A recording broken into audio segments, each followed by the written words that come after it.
My name is Lilo, and we are having here Annwilson of Heart at HeadBangers LifeStyle. And Anne will release her new album, her new solo album, Fierce Bliss, on April 29. So that's very soon. And I think the world is in for a treat. It's a very great album, very diverse, beautiful songs. So Anne, welcome. And first of all, congratulations. Well, thank you. And thank you for having me on the show today. Yes, you're welcome. So you're very exciting for this release, I'm sure. Yes. Of the 11 songs that are on Fierce Bliss, 7 of them are new original songs that I wrote by myself and with my guitar player, Tom Bukovac. And so they were all written during the quarantine lockdown time, so it just feels so good to finally get them out into the world, Yeah, and you've done a lot of interviews to promote the album, so you talk a lot about it, but most people haven't heard the songs. Yeah, video clips, of course, a few singles, but I imagine you're excited that it's going to be out there really soon and see how the fans react. Yeah, that's what it's all about, really. Right. Is just seeing how people can relate to the songs and take them into their own lives. Mm-hmm, mm-hmm. So before we dive into Fierce Bliss a little bit more, I was kind of curious, what has been a real game changer for you the last several years as an artist, as a person? Yeah, well, first of all, I would say that the pandemic caused the life of touring to change, because no one did any concerts last year or the year before at all. So that was a huge change, and it changed my perception to one of a more, introversion rather than just out all the time. And that was great because it brought some new songs. So the whole situation inspired you to write songs that we hear on the album. Mm-hmm. Uh-huh. Like you said, you wrote songs on your own this time. Was it about time?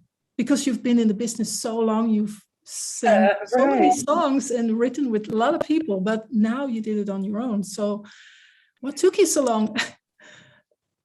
I don't know. I don't know. Just being so used to the old way that it was, just being on tour after tour after tour. Yeah. It's not that conducive to songwriting in my life. So it's a blessing in disguise that the tour industry shut down for a year or so. Yeah. So you had the time to sit down and really take out your inspiration and put it down. And are you kind of the old school way of writing and recording songs, like not using all this modern computer and stuff, but really old school, sitting down with an instrument or a piece of paper, maybe? I'm pretty old school when it comes to especially the lyrics and the melodies. I like to sit down with a notebook, and just write and look out and gaze out the window and daydream and write, And as far as recording goes, I've always been one to really want to be all in the same room with the other people. I haven't done so well trying to ship files around, and have people add their part and then ship the file back digitally. It just doesn't have a spark, as far as I'm concerned, that being together in reality has. So that's how we did Fierce Bliss, is we just got our vaccinations and we put on our masks and we went and we looked in each other's eyes and made the record. Mm-hmm. So that's the most important thing, to record together with your band members, the producer, to get the most honest, I guess, organic sound and recordings. Yes, and it also makes it possible to have a real human experience while you're creating the music. It's not just for money or for, because you have to do it because of the record labels or something. It's all because musicians want to do it together, and they have a little almost like an intellectual party. So does it mean that song ideas change as well in the studio while you record, or is it all solid and it's like, okay, this is what we're going to do? It's kind of a balance of both, because when we go into the studio, we like to have a loose plan of what we're going to do that day, but it's got to be left open to creativity. So if someone gets in a big idea, you can take the time and explore that. That's what the studio is for, really, is to creative experience and capture it while it's happening. Yeah. But if you go in a studio and there's payment per hour, like renting a studio, for a lot of people, it's pretty expensive, and they do it at home, maybe. Yes. So, but for you, it was kind of a good situation and free to go, I guess, in the studio. Yeah. I have a little Pro Tools rig here at home because sometimes I like to come home and do my vocals in private. So, so I can't say that I don't record at home, because I do sometimes, but I prefer the studio because it's just, that's what it's for. And you don't have to worry about what you're going to cook for dinner or anything like that. You just, you can stay in the moment if you're together in the studio and you really stay in the vibe, of course. That's right. On the album, there are own songs, but there are also 2 covers. One of them is Love of My Life of Queen, such a great song, and you did your own version. So I wonder what this song does and have that you wanted to make it your own version, that you wanted to record it. Yeah. Well, I was listening tonight at the opera, excuse me, and I was just overtaken by how beautiful that song is and how heartbreaking it is. And I was wondering if you were to take that song out of the sort of Baroque and chamber music type style that Queen has it in, and just lay it out organically, what would it be like? And so we tried that, and then I thought, well, this has to be a duet. It has to be a duet with a man. My voice is kind of rock and roll and raspy, so I wanted to get a man who was an angel. So there was only one choice, and it was Vince Gill. So yeah, he does a really great job. I think it sounds so good, but together with your voice, it rocks as well, sort of. Yeah. And but there's also another cover on the album, Bridge of Sigh of Robin Trower. So what made you choose that song? That's kind of a bluesy song. Yeah, it may be the blues song. I think it's the most heavy and existential blues song I've ever heard. Really, it's the real thing. And of course, Kenny Wayne Shepherd, who played guitar on that track on my record, is a whole generation younger than I am. So for him, it was he discovered that song and got to come in and put his stamp on it, So that, it sounds really, really cool to have it in between your own songs, and it makes everything so diverse. Was that also something you thought of? I want to present a diverse album, or it just happened this way? No, I like to, excuse me, I've been talking a lot. I like to just let it go, and just try new things and stretch everything out and just try to be open. And the cover songs are just because I love them so much. And so I want the whole album to be like a variety show of all these different places you can go. I do want it to be diverse. And yeah, you say you like to do covers. What does it take for a song in general that will get your attention and you feel like, I feel so connected to the song, I want to do this? Yeah. Well, it's a combination of things. It's the lyrics, of course, and the emotional pull that the song has. That's what really gets me, like the Jeff Buckley song, Forget Her. And they're all just very heart-wrenching songs. And I love to sing heartbreak songs a lot. I just think that it's so beautiful. Yeah. So, but I guess that's also kind of a inspiration when you write your own songs. It's because it lays kind of a foundation if you do cover songs your entire career. So here and there. Yeah. So yeah, and that's how I learned when I was just getting started. That's how I learned, was being in bands who just played all the songs that were being played on the radio. And so you learn how to sort of let the other singers teach you a little bit, you know? Yeah. And then find your own voice, of course. Yeah. And Fierce Bliss, that's sounds very strong. It's a strong album title. And then there's this beautiful, colorful artwork. Combine that together. Is there kind of a statement you want to make with that? Oh yeah. The album artwork is by Roger Dean, is very otherworldly. It's a fantasy world that we get to look into as we hear the music, and so it's designed to take you out of reality and just let you go into another whole realm. We're going to release Fierce Bliss on vinyl too. So I thought how great it would be if we had someone like Roger Dean create a beautiful album cover and kind of old school way, so people can hold the album art and listen to the vinyl record at the same time.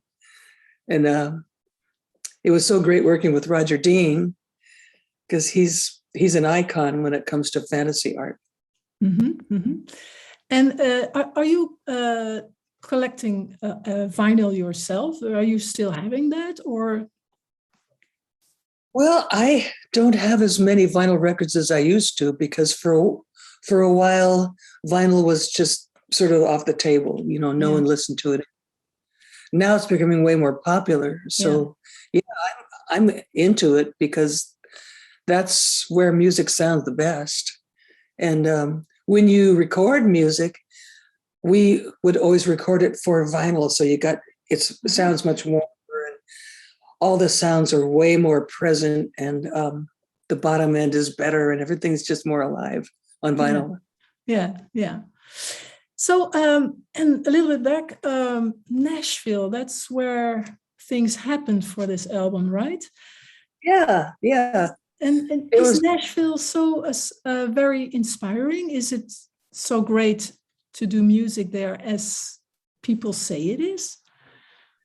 Yeah, I'll tell you, Nashville has changed really a lot in the last decade, and it's gone from being a country music scene to a full music scene of blues and rock and jazz and everything. I think that a lot of musicians got tired of the old Los Angeles, Hollywood thing, where they were expected to be more image conscious and less music conscious. So they all just immigrated over to Nashville, and it's a big burgeoning scene now. There's so many musicians. That's what makes Nashville great right now, is how many musicians there are. They're cross-pollinating their ideas and writing and singing and playing. You know, it's just very alive there right now. So yeah, I was really surprised when I went there and found that going on. Yeah, and I feel like I fit in there. And I'm sure it had its effect on the recordings, being there, the vibe, and Yes, yeah. yeah. Because you can get anything you want at any time of day. Like if you want someone to come down and play a special instrument, Oh, someone's got his phone number and he'll come down. It's very friendly and warm and wide open right now. okay. So it's definitely gonna be if you work on the next album, maybe you go back there as well, like Yeah. recordings. Yeah. There are a lot of places I like to go when I record again, and one of them is Europe, because that's something I've never done, is recorded in Europe. And there are so many great people over there, just musicians and new ideas and everything. So maybe that too. Okay. Well, you're invited. Will be nice here in Europe. Thank you. Yeah.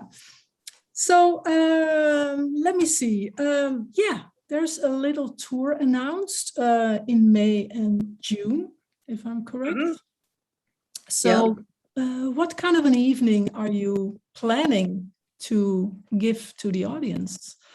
Well, I like to do a balanced set that contains some songs by heart and some songs from my new records and some songs that are covers that I just love to do. So there's something for everyone, there are certain heart songs that I love to do, and people just really want to hear them. So, I do those, like Crazy on You and Barracuda and Straight On and Even It Up and those types of songs that are the classic songs I like to do. Yeah. So it's going to also, again, a very diverse variety set list. Yeah. And well, you have your own band. You're a young band, as I understood. What kind of a bandmate are you actually to them? I think I'm a real fun bandmate because like I hire them, but I don't stand there and tell them what to do musically. I just say, each one of you is a fine musician on his own, and let's be a band. So bring your ideas, just bring it. And so I become one of them, basically. And that's how I like it. I like the camaraderie, and I don't like being the big boss hanging over the scene, telling everyone what to do, the person you have to be scared of, I really don't have any time for that. So, no. Yeah. And how does your band inspire you when you were them? Oh, well, they're such good, two ways. Of course, musically, because they're on such a high musical level that they really challenge me, to always be getting better and coming up with new stuff. And the other way is their senses of humor, because they're hilarious people. They're a bunch of wild, crazy, kind of drinking Southern boys, basically. Mm-hmm. And the drummer is from Seattle, but he fits right in with them too. So it's a real edgy band, and anything can happen. Yeah. And I never want to tell them to reel it in, calm down, just be straight and calm and all that kind of stuff and follow all the rules, because I think that would put out the fire. So that's basically what they're like. What kind of a traveler are you? Are you easy traveler, or are you chaotic, last minute, throw everything in the bag and off we go? Well, in the past, I've been a more easy traveler than I am now. This year, we're going to be traveling so many. The routing isn't that comfortable, so it's long distances and stuff. So we're going to be flying a lot.